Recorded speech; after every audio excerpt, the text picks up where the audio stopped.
Tata IPL में playoff की race काफी दिलचस्प होती जा रही है। कल गुजरात टाइटंस के प्लेऑफ में पहुंचने के बाद आज सभी की नजरें राजस्थान रॉयल्स और दिल्ली कैपिटल्स के मुकाबले पर टिकी हुई थी, जहां रॉयल्स अगर मुकाबला जीत जाती तो प्लेऑफ में अपना स्थान लगभग पक्का कर सकती थी। पर बुधवार को दिल्ली के धुरंधरों ने राजस्थान के रजवाड़ों को एक तरफा अंदाज में रौंद कर न केवल प्लेऑफ के लिए अपनी उम्मीदें बरकरार रखी है, बल्कि पॉइंट्स टेबल का समीकरण भी पूरी तरीके से बदल के रख दिया है। तो आइए दोस्तों, इस वीडियो में जानते हैं आखिर डीसी की दबंग जीत के बाद अब क्या बन रहा है अंक तालिका का समीकरण। आईपीएल 2022 में दिल्ली कैपिटल्स और राजस्थान रॉयल्स के बीच हुई दूसरी भिड़ंत में डीसी की टोली ने राजस्थान के खिलाफ पिछले मुकाबले में मिली करारी हार का शानदार अंदाज में बदला ले लिया है।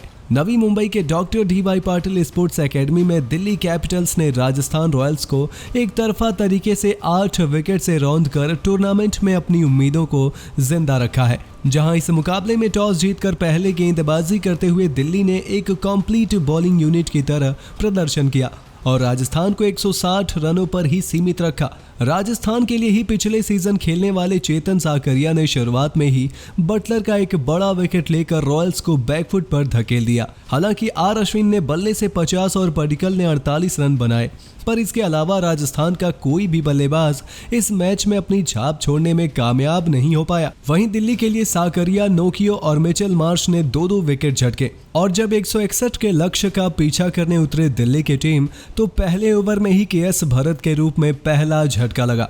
तब ऐसा लगा था कि शायद आज भी डीसी रन चेस में लड़खड़ा जाएगी, पर ऑस्ट्रेलिया के 2 जबरदस्त मैच विनर मिचेल मार्श और डेविड वार्नर की जबरदस्त साझेदारी और बल्लेबाजी के दम पर दिल्ली ने रॉयल्स को मुकाबले में वापसी का मौका ही नहीं दिया। जहां मार्श ने 62 गेंदों में 89 रनों की पारी खेली तो वहीं वार्नर ने भी एक जबरदस्त अर्धशतक जड़ा और अंत में कप्तान ऋषभ पंत के 2 बेहतरीन छक्कों के दम पर दिल्ली ने मात्र 18.1 ओवर में रजवाड़ों को 8 विकेट से रौंदकर अपने लिए प्लेऑफ्स में जाने की उम्मीदें जिंदा रखी हैं। हालांकि इस हार के बावजूद राजस्थान रॉयल्स टॉप 4 में ही बरकरार है, लेकिन अब उनके बचे हुए 2 मुकाबलों में कम से कम एक मुकाबला जीतना बेहद जरूरी हो गया है। वहीं डीसी भी 6 जीत के बाद अंक तालिका में 5वें पायदान पर खड़ी है, लेकिन अब अपने बचे हुए 2 मुकाबले जीतकर दिल्ली कैपिटल्स यहां से प्लेऑफ में पहुंचने की दावेदार दिखाई दे रही है, क्योंकि अगर दिल्ली 16 अंकों तक पहुंचने में कामयाब हो जाती है तो उनका नेट रन रेट काफी बेहतर हो जाएगा,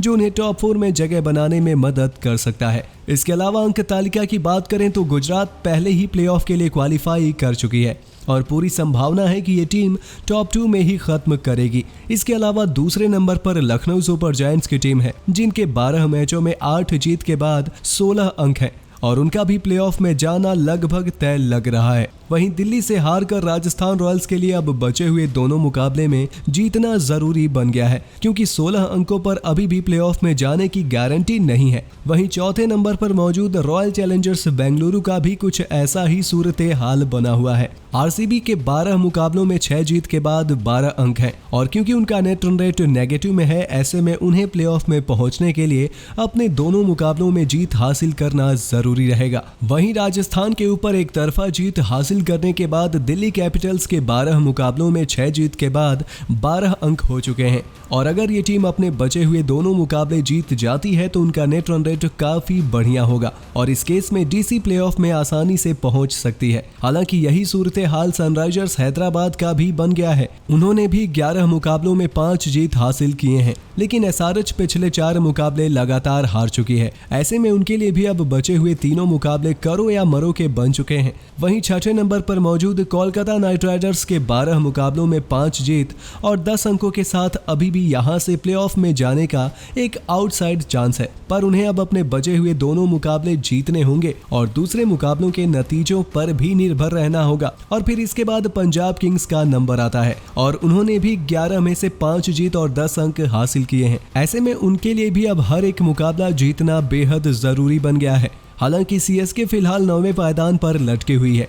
बावजूद इसके सीएसके ने 11 मुकाबलों में 4 जीत के साथ 8 अंक हासिल किए हैं और अभी भी मैथमेटिकल कैलकुलेशन से प्लेऑफ की रेस में बनी हुई है। ऐसे में अगर चेन्नई यहां से अपने बचे हुए तीनों मुकाबले जीत जाती है और कुछ मुकाबलों के नतीजे उनके हक में जाते हैं तो एक बड़ा करिश्मा यहां से चेन्नई के लिए भी संभव दिख रहा है। और फिलहाल मुंबई इंडियंस इकलौती ऐसी टीम है जो प्लेऑफ की दौड़ से बाहर हो चुकी है और इसकी भी संभावना है कि ये टीम इस साल आखिरी स्थान पर ही खत्म करेगी। लेकिन दोस्तों, आपके हिसाब से क्या लगता है कौन सी वो 4 टीमें आगे चलकर प्लेऑफ के लिए क्वालिफाई करने वाली हैं? अपनी राय हमें कमेंट बॉक्स में कमेंट करके जरूर बताइए और ऐसे ही शानदार खबरों के लिए सब्सक्राइब कर लीजिए हमारे YouTube channel cricket in India को। वीडियो अच्छी हो तो इसे लाइक करें, शेयर करें और बेल आइकन को प्रेस करना बिल्कुल ना